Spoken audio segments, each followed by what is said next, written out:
আমার তো দুটো একই ব্যাঙ্ক অ্যাকাউন্ট, এবার কোন ব্যাংকের সাথে ডিবিটি লিঙ্ক করা আছে সেটা আমি কিভাবে জানবো? দুটো ব্যাংকই আমার একই ব্যাংক, এবার ডিবিটি লিঙ্ক যে কোনো একটা ব্যাংকে থাকবে, এবার কোন ব্যাংকে আছে সেটা আমি কিভাবে জানবো? আজকের এই ভিডিওতে আমি আপনাকে অনেক ক্লিয়ারভাবে অনেক সুন্দরভাবে বুঝিয়ে দেবো। অবশ্যই আপনি ভিডিওটা সম্পূর্ণ দেখবেন, তাহলে আপনিও কিন্তু ক্লিয়ারভাবে বুঝতে পেরে যাবেন। দেখুন বন্ধুরা, এটা অনলাইন থেকে চেক হবে কি না আর কিভাবে চেক হয়, আপনি সমাধানটা কিভাবে পাবেন, আজকের এই ভিডিওতে আমি কিন্তু আপনাকে পুরো ক্লিয়ার করে দেবো। তো চলুন ভিডিওটি শুরু করা যাক। তো প্রথমত আমি আপনাকে যেটা বলবো সেটা হচ্ছে, আগে আপনি দেখে নিন যে আপনার ডিবিটি লিঙ্ক করা আছে কি না। ঠিক আছে, যে ব্যাঙ্কই হোক না কেন আপনি দেখে নিন আগে যে আপনার ডিবিটি লিঙ্ক আছে কি না, আপনি আগে দেখে নিন। তো সেটা সহজ উপায়ে দেখার জন্য যে কাজটি আপনি করবেন, একবারে সহজ পদ্ধতি যেটা, সেটি হচ্ছে আপনি আপনার গুগল ক্রোমে আসবেন। ক্রোমে আসার পরে এই যে উপরে যে সার্চ বারের যে ইয়েটা আছে এটার উপরে একবার ক্লিক করবেন। এখানে ক্লিক করার পরে শুধুমাত্র এখানে একটা লেখা লিখবেন, সেটি হচ্ছে আধার সিডিং। আমার স্ক্রিনে যে লেখাটা আপনি দেখছেন এই লেখাটা আপনিও লিখবেন, লেখার পর আপনি সার্চ করবেন। সার্চ করার পরে দেখবেন এরকম ধরনের একটা ইন্টারফেস খুলবে। এই যে এখানে দেখবেন লেখা থাকবে ইউআইডিএআই ব্যাঙ্ক সিডিং স্ট্যাটাস বলে যেটা আছে, এটা চলে আসবে আপনার সামনে। আপনি কি করবেন, শুধুমাত্র এই লেখাটার উপর একবার ক্লিক করবেন। এখানে ক্লিক করার পরে আপনি কিছুক্ষণ অপেক্ষা করবেন। অপেক্ষা করার পরে দেখবেন সঙ্গে সঙ্গে মাই আধারের ওয়েবসাইটটা খুলে যাবে। মানে আধারের মাধ্যমে আপনি চেক করছেন আর কি, যে কোন ব্যাংকের সাথে আপনার সিডিং করা আছে, ঠিক আছে, ডিবিটি করা আছে। তো এবার আপনি কি করবেন, আপনি স্ক্রল ডাউন করে এইভাবে নিচের দিকে আসবেন। নিচের দিকে আসার পরে আপনি এই জায়গাতে লক্ষ্য রাখুন, দেখুন এইখানে লিখে আছে আপনার ব্যাঙ্ক সিডিং স্ট্যাটাস। এখানে একবার ক্লিক করবেন। এখানে ক্লিক করার পরে আবারও আপনি একটু অপেক্ষা করবেন। অপেক্ষা করার পরে এবার আপনার আধার কার্ডের নাম্বারটা এই যে উপরের দিকে লক্ষ্য রাখুন, এখানে লিখে আছে ইন্টার আধার নাম্বার, এই জায়গাতে আপনি বসাবেন। তো বাই ডিফল্ট আমি যেটা চেক করছি, আমি একটা আধার নাম্বার এখানে দিয়ে দিচ্ছি।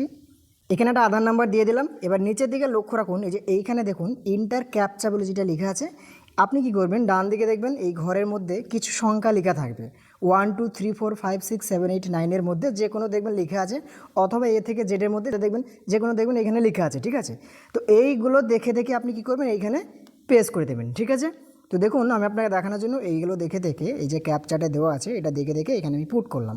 পুট করার পরে আপনি কি করবেন, এই যে লগ ইন উইথ ওটিপি বলে যেটা লিখে আছে, এই যে এখানে দেখুন হাইলাইট হয়ে গেছে, এই যে এটার উপর একবার ক্লিক করবেন। যদি এখানে এটা হাইলাইট না হয় তাহলে এই ফাঁকা জায়গাতে ক্লিক করবেন, দেখবেন এটা হাইলাইট হয়ে যাবে।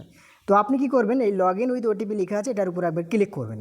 এখানে ক্লিক করার পরে কী হবে, আপনার আধার কার্ডের সঙ্গে বা যে আধার কার্ডের নাম্বারটা এই জায়গাতে আপনি বসালেন না, সেই আধার কার্ডের নাম্বারের সাথে যে ফোন নাম্বারটা লিঙ্ক করা আছে সেই ফোন নাম্বারে একটা ওটিপি যাবে।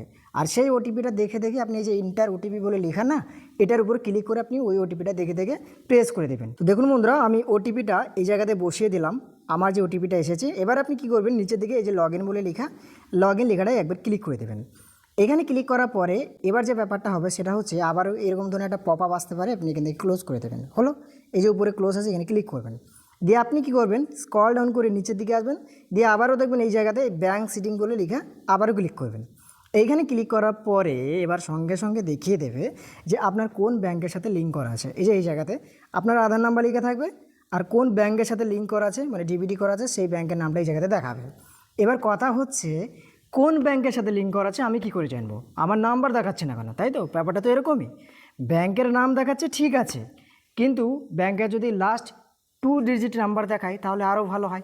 অ্যাকাউন্ট নাম্বার তো এক নয়, নাম এক হতে পারে, তাহলে অ্যাকাউন্ট নাম্বার আলাদা আলাদাভাবে দেখাবে, এরকম প্রসেস নেই। চলুন এবার আমি আপনাকে বলি। প্রথমে জেনে নিন ডিবিটি কথার অর্থাৎ কী। দেখুন, ডিবিটি কথার অর্থাৎ হচ্ছে ডাইরেক্ট বেনিফিট ট্রান্সফার। যে কোনো একটি ব্যাংকের সাথেই কিন্তু ডিবিটি থাকে, বোঝা গেল? সরকারি টাকা সেই অ্যাকাউন্টেই পাঠানো হয়, বোঝা গেল? এবার আমি আপনাকে বলি, এখন সমস্যা হলো যদি আপনার একই ব্যাংকে দুটি এসবিআই অ্যাকাউন্ট থাকে, ধরা যাক আপনার একই ব্যাংকে দুটি এসবিআই অ্যাকাউন্ট আছে, তাহলে কোনটি ডিবিটি রয়েছে সেটা অনলাইনে সরাসরি আপনি অ্যাকাউন্ট নম্বর দেখে জানা যায় না। তাহলে আপনি কিভাবে জানবেন? আপনি যদি এনপিসিআই ম্যাপেড বা ডিবিটি স্ট্যাটাস চেক করেন, মানে এনপিসিআই থেকে, সেখানেও সাধারণ ব্যাংকের নামই দেখাবে, যেমন SBI, state bank of India যেটা, Bangiya Gramin bank, Punjab national bank, এইভাবে কিন্তু দেখাবে, কিন্তু কোন অ্যাকাউন্ট নম্বরে ডিবিটি আছে সেটি দেখায় না। তাহলে আপনি কি করবেন, এর জন্য আপনাকে আপনার ব্যাংকের শাখায় যোগাযোগ করতে হবে অথবা এসবিআই কাস্টমার কেয়ারের সাহায্য নিতে হবে। ব্যাংকের সিস্টেম থেকেই সঠিকভাবে জানা সম্ভব কোন অ্যাকাউন্টে ডিবিটি ম্যাপ করা আছে। আর যদি আপনি নির্দিষ্ট অন্য অ্যাকাউন্টে ডিবিটি চালু করতে চান তাহলে সেই অ্যাকাউন্টে আধার সিডিং এবং ডিবিটি ম্যাপিংয়ের জন্য আবেদন করতে হবে, যেভাবে আমি এর আগের ভিডিওতে দেখিয়েছি। তো সবচেয়ে গুরুত্বপূর্ণ কথা যেটা আবারও বলছি, বর্তমানে সাধারণ গ্রাহক অনলাইনে শুধুমাত্র ব্যাংকের নাম দেখতে পারেন, কিন্তু একই ব্যাংকে একাধিক অ্যাকাউন্ট থাকলে ঠিক কোন অ্যাকাউন্টে ডিবিটি আছে সেটি অনলাইনে দেখা যায় না। তাহলে সেটা দেখার জন্য আপনি যেতে পারেন আপনার ব্যাংকের শাখায়, সেখানে গিয়ে আপনি যোগাযোগ করতে পারেন আপনার আধার নাম্বার অথবা অ্যাকাউন্ট নাম্বার নিয়ে গিয়ে। তো এবার আমি আপনাদেরকে কিছু কথা বলি। দেখুন, আপনার যেহেতু লিঙ্ক করা আছে মানে ডিবিটি করা আছে, এই নয় যে ডিবিটি নেই। এবার সরকারি থেকে যদি আপনি কোনো প্রকল্প পান তাহলে যে জিনিসটা হবে, যে ব্যাংকে আপনার ডিবিটি লিঙ্ক আছে সেই ব্যাংকেই টাকাটা ঢুকে পড়বে।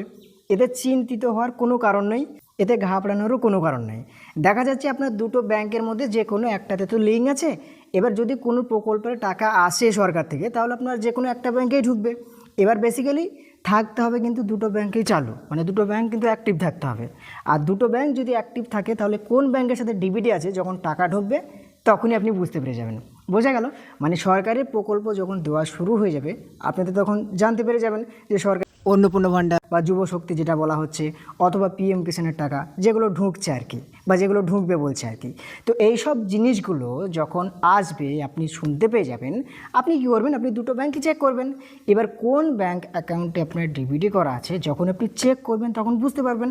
একটি চেক করলেন দেখলেন না টাকা আসেনি, আর একটি চেক করলেন আর দেখলেন ঢুকে গেছে, তাহলে আপনি ওখানেই জানতে পেরে গেলেন। যদি আপনি ব্যাংকের শাখায় না গিয়ে অপেক্ষা করে এই প্রসেসটা রাখেন তাহলে হবে। আর যদি বলেন যে না আমি আগে থেকেই আমি দেখে আসবো কোনটা ডিবিটি আছে, তাহলে আপনি অনলাইনে পারবেন না। এটা আপনাকে আপনার ব্যাংকের শাখায় গিয়ে যোগাযোগ করতে হবে। আশা করি আমার কথা আপনি বুঝতে পেরে গেছেন। ভিডিও ভালো লাগলে একটা লাইক করবেন, আর চ্যানেলে যদি আপনি নতুন হয়ে থাকেন তাহলে চ্যানেলটিকে সাবস্ক্রাইব করে পাশে থাকবেন আরও নতুন ভিডিও পাওয়ার জন্য। আজকের মতন এখান থেকেই দেখা হবে নতুন ভিডিওতে, নেক্সট ভিডিওতে। ভালো থাকবেন।